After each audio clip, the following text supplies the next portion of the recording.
Assalamualaikum dan selamat pagi Malaysia. Baik, seperti sedia maklum, buat masa kini rantau negara kita masih lagi berada pada fasa peralihan monsun, yang mana buat masa kini rantau negara kita menerima pengaruh angin daripada pelbagai hala dengan kelajuan yang agak lemah sekitar 10 hingga ke 20 km sejam, dan dengan keadaan angin yang kurang signifikan buat masa kini, Malaysia tidak mengeluarkan sebarang amaran angin kencang serta lebat gelora di mana kawasan perairan di rantau negara kita. Baik, dengan angin yang bertiup daripada pelbagai hala, ianya adalah kondusif bagi pembentukan awan aktif yang boleh membawa keadaan cuaca yang agak lembap pada sebelah petang. Kebiasaannya pada waktu pagi dan juga tengah hari keadaan cuacanya cerah dan juga agak sedikit panas, tetapi pada sebelah petang ianya berpotensi untuk berlakunya hujan lebat dan juga ribut petir. Baik, buat masa kini rantau negara kita alhamdulillah di sebelah pagi di semenanjung Malaysia tiada hujan yang berlaku pada ketika ini, dan keadaan yang serupa juga kini berlaku di kebanyakan bahagian di negeri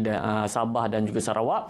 Di negeri Sarawak buat masa kini hujan di satu dua tempat kini hanya berlaku di sekitar pesisir pantai yang melibatkan di bahagian Miri, di bahagian Bintulu, di bahagian Muka serta sedikit di bahagian pedalaman di negeri Sarawak yang melibatkan di bahagian Kapit dan juga Seri Aman, begitu juga di bahagian Sibu.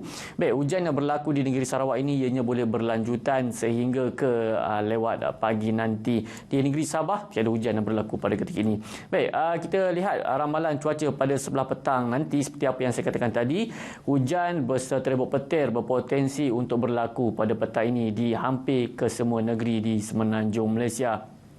Hujan yang berlaku ini, hujan berintensiti tinggi ini boleh berlaku di bahagian tengah, lebih tertumpu di bahagian tengah, iaitu di bahagian pedalaman di negeri Selangor, pedalaman di negeri Perak dan juga di bahagian pedalaman di negeri Pahang. Begitu juga di bahagian timur di negeri Johor yang melibatkan bahagian Mersing dan juga di Kota Tinggi. Di negeri Sabah, hujan kita jangkakan akan berlaku di hampir ke semua bahagian, tetapi ianya lebih tertumpu di bahagian pedalaman dan juga di bahagian pantai barat. Di bahagian Tawau, Sandakan dan juga di bahagian Kudat, kita jangkakan hujan masih lagi boleh berlaku, tetapi kebarangkaliannya sedikit rendah jika berbandingkan dengan bahagian lain.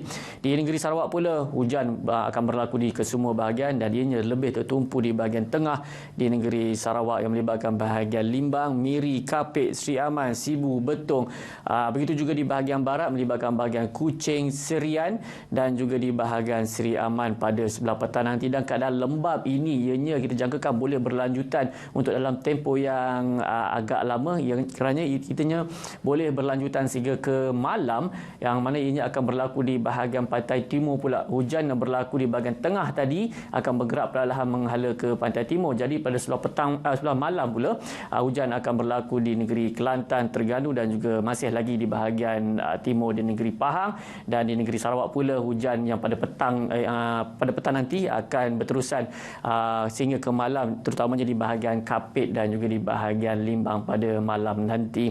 Dan keadaan hujan lebat ribut petir ini ianya adalah agak berbahaya. Jadi pada orang ramai diharapkan sentiasa berhati-hati kerana hujan lebat yang berlaku ini boleh menyebabkan kerosakan pada struktur yang tidak kukuh. Dan bagi anda untuk mendapatkan informasi yang lebih terkini, anda boleh layari laman sesawang kami di www.met.gov.my ataupun boleh muat turun aplikasi My Cuaca, ataupun boleh layari Facebook, Instagram, Twitter dan juga YouTube kami. Baiklah, sebelum kita ramalan cuaca bagi bandar-bandar utama di seluruh Malaysia. Saya Wan Hafiz. Assalamualaikum dan salam Malaysia Madani.